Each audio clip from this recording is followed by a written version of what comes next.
نبی رحمت صلی اللہ علیہ وآلہ وسلم نے ارشاد فرمایا ما من مولود الا یولد علی الفطرہ فابواہ یہودانہ او ینصرانہ او یمجسانہ او کما قال النبی صلی اللہ علیہ وآلہ وسلم۔ حضور فرمایا ہر پیدا ہونے والا بچہ فطرت اسلام پہ پیدا ہوتا ہے۔ اب اس کے ماں باپ اس کو یہودی بناتے ہیں، اس کے ماں باپ اس کو عیسائی بناتے ہیں، اس کے ماں باپ اس کو مجوسی بناتے ہیں۔ تو گھر کا ماحول بچے کی ذہن سازی کرتا ہے، تو وہ فطرتاً مسلمان پیدا ہوا ہے، اس کی طبع کے اندر اسلام رکھا گیا تھا۔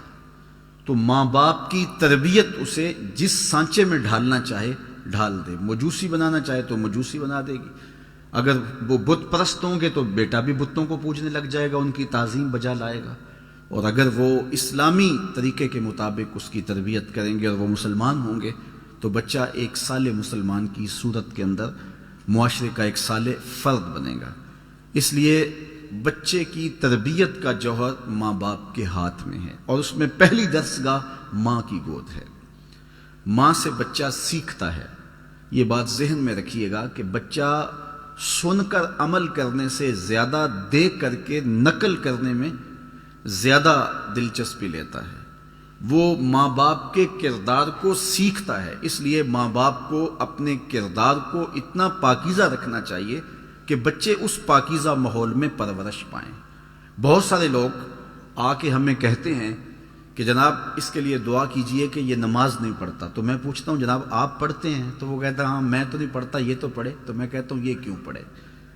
تو اگرچہ یہ ہر شخص کی آرزو ہے کہ میری اولاد نیک ہو، ایک چور بھی ایک آرزو رکھتا ہے کہ میری اولاد اللہ کی ولی بنے، لیکن ایسا نہیں ہوتا۔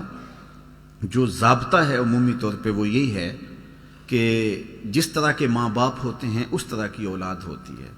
الولد سر لابیہ، جو اولاد ہوتی ہے وہ والدین کا راز ہوتی ہے۔ یہ کبھی کبھی ہوتا ہے کہ نیکوکاروں کی اولاد بھی بری ہو جاتی ہے اور بروں کی اولاد بعض اوقات اچھی ہو جاتی ہے، لیکن یہ قاعدہ نہیں ہے۔ قاعدہ یہ ہے کہ اچھوں کی اولاد اچھی ہوتی ہے، اچھی تربیت کے ماحول میں پلنے والے بچے صالح ہوتے ہیں، اور برے ماحول میں پرورش پانے والے بچے برے ہوتے ہیں۔ تو اس لیے اپنے گھر کا ماحول جب آپ اچھا بنائیں گے، فرمایا گیا گھروں کو قبرستان نہ بناؤ، چونکہ جب گھروں میں نماز پڑھو گے تو بچے تمہاری نقالی کریں گے۔ امام غزالی کا بھی قول میں نے آپ کے سامنے رکھا کہ ہر عمل پہلے ریا ہوتا ہے، پھر عادت بنتی ہے اور پھر عبادت بنتی ہے۔ تو ابتداءً وہ امام غزالی کے قول کے مطابق ریا ہے، وہ سجدے میں بھی ایک آنکھ سے دیکھیں گے کہ ماں باپ دیکھ رہے ہیں، اور اس کے بعد پھر آہستہ آہستہ عادت بن جائے گی، اور پھر آہستہ آہستہ وہ عبادت بن جائے گی۔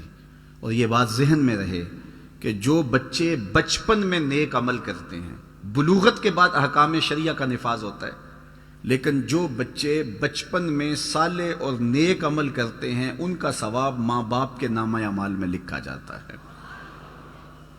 تو دوسری بات کہ اس عمر کی پختگی ساری زندگی ساتھ دیتی ہے۔ تو 7 سال کی عمر میں ہی بچوں کو نماز کی تلقین کی گئی، اور 10 سال کی عمر میں اگر وہ نماز نہ پڑھے تو ان کو سختی کرنے کا کہا گیا۔ ماں باپ اولاد کی صالح تربیت کے حوالے سے بنیادی نقطہ یہ سمجھیں کہ ان کو اگر رزق حلال کھلائیں گے تو پھر ان کی طبع میں خون میں صالحیت پیدا ہوگا۔ جب اولاد کو حرام کھلایا جائے گا تو اس کے اثرات بد ظاہر ہوں گے، اور آپ کی محنت کوشش کے باوجود بھی وہ سدھر نہیں پائیں گے، اس لیے کہ آپ نے ان کو لقمہ حلال نہیں کھلایا۔ تو اپنی اولاد کو رزق حلال کھلائیں، بلکہ انہیں مشکوک رزق سے بھی بچائیں۔ جس طرح ہم دیکھتے ہیں کہ جو ناقص غذا ہے ان کا معدہ خراب کر دیتی ہے، اسی طرح جو حرام غذا ہے ان کے باطن کو خراب کر دیتی ہے۔ اس لیے پاکیزہ اور صالح غذا کا ان کے لیے اہتمام کیا جائے۔